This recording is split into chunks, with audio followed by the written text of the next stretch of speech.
Hey guys, welcome back to the Charismatic Nerd. So today, we're going to do something a little different. Today, we're going to have an honest conversation about the heroic mindset and the cowardly mindset.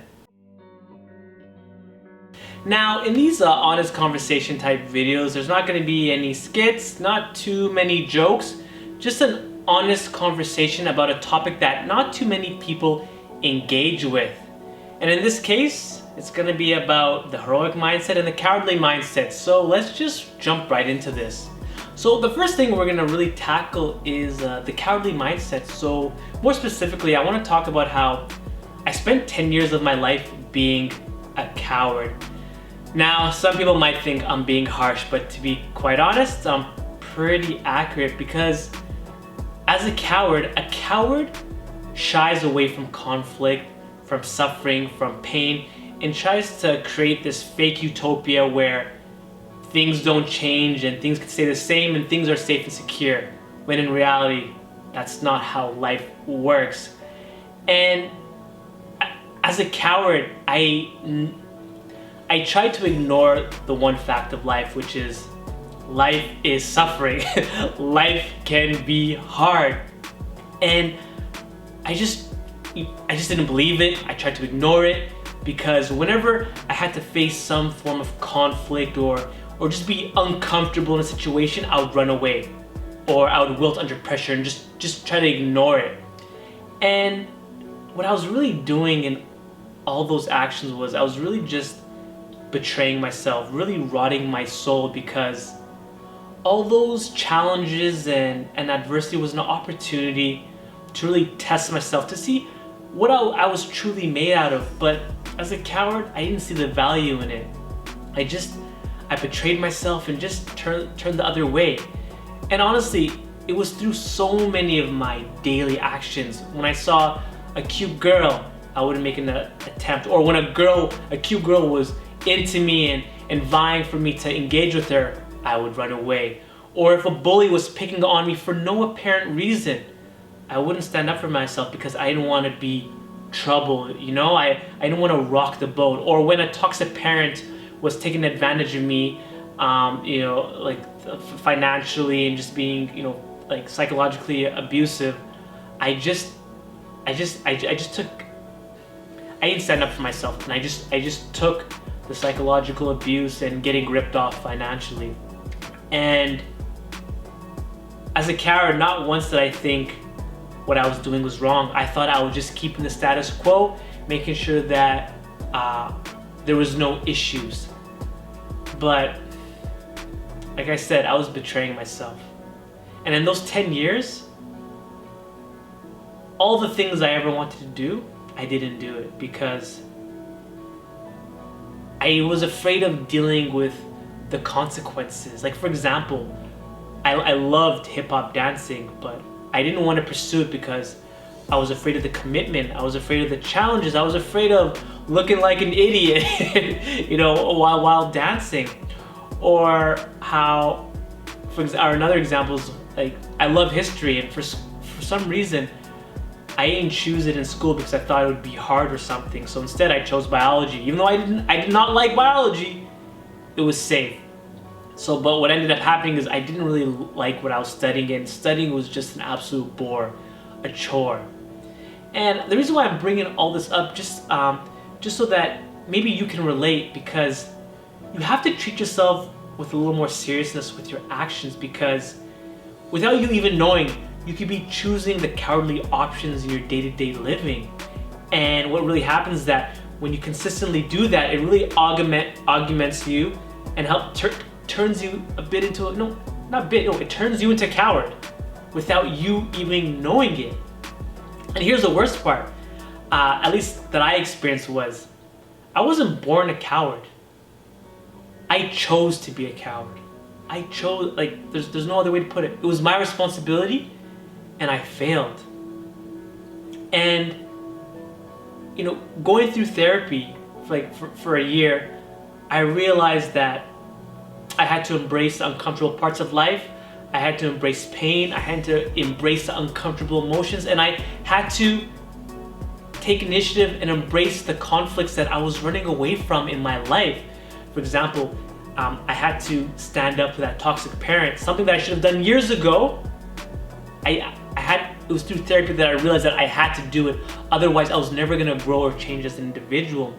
And ironically enough, it was through therapy where that was a precursor for me developing my own heroic mindset, because it made me realize that if I could go through my internal terrors, my internal tribulations, deal with my uncomfortable emotions, and still move forward in spite of all of that, then going out to the external world is a lot simpler. And it's kind of funny because, I've been reading a lot of classical literature, and the protagonist, who by the end of the story ends up, being a hero, you see that the only reason why the protagonist becomes a hero is because they move forward in spite of all the challenges, adversity, and conflicts. And in the stories, these guys, they suffer quite a bit, whether it's through betrayal, heartbreak, or disaster. They don't run away from it. In fact, they accept it and keep moving forward. And, through my self-reflection, I've come to realize that the hero and the coward, they both experience failure.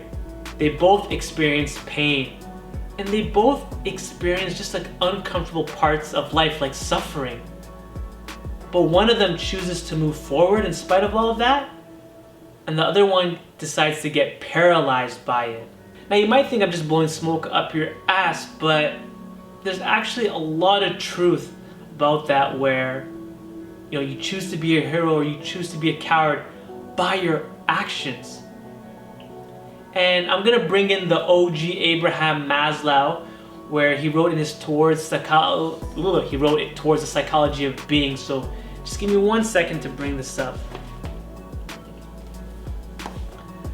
The serious thing for each person to recognize vividly and poignantly, each for himself, is that every falling away from species virtue, every crime against one's own nature, every evil act, every one without exception, records itself in our unconscious and makes us despise ourselves. Karen Horney had a good word to describe this unconscious perceiving and remembering. She said, it registers. If we do something we are ashamed of, it registers to our discredit.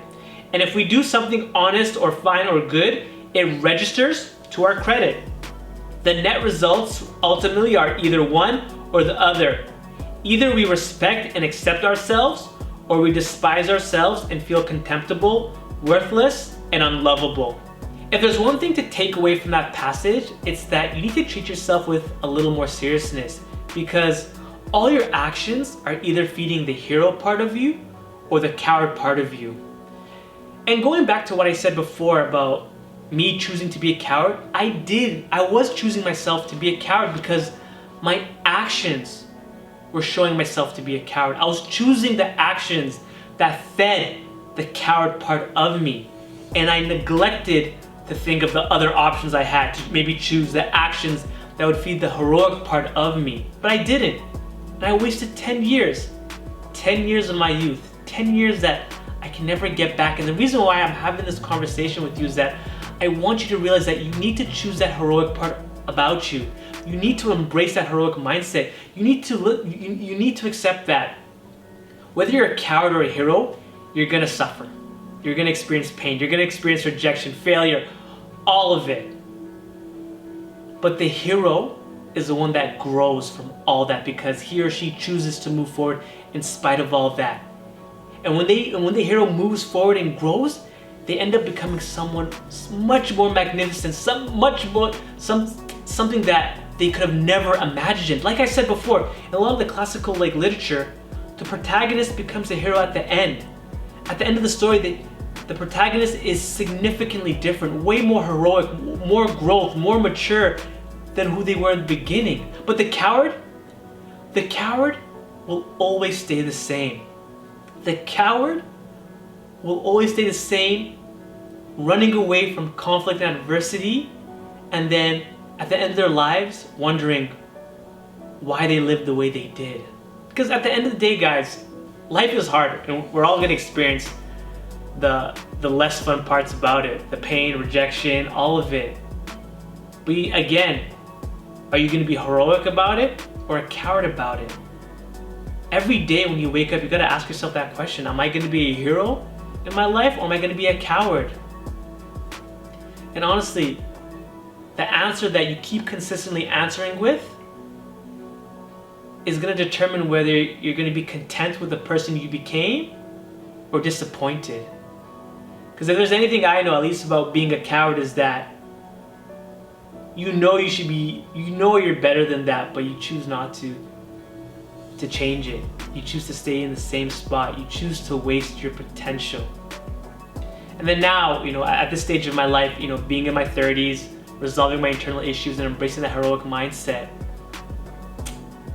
I don't shy away from life, and I look forward to what life has to bring me.